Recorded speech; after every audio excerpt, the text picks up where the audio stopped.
Prefeito Hildo, em poucas palavras, o que significa o dia de hoje? É um dia da comunidade. A comunidade sempre quis isso aqui, a dificuldade de locomoção, tanto para carro como para pedestre. Então é o dia da comunidade, eu acho. É o dia de uma conquista histórica. Uma conquista histórica do povo do Erval. Muito bem. Obrigado, prefeito.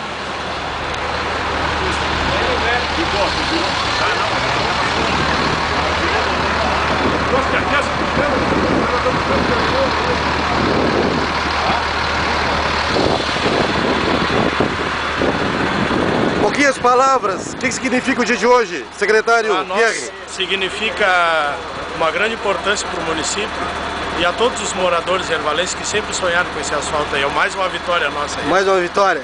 Então dá, isso aí, o secretário de obras Pierre Colorado, campeão de tudo. Esse aqui é o responsável. Esse aqui é o responsável? É o homem da... Como é que é o nome da firma?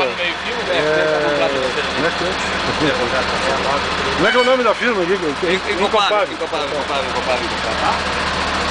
Responsável. Então, um fato histórico para o Erval. Tem noção que hoje em dia é muito importante para a comunidade ervalense?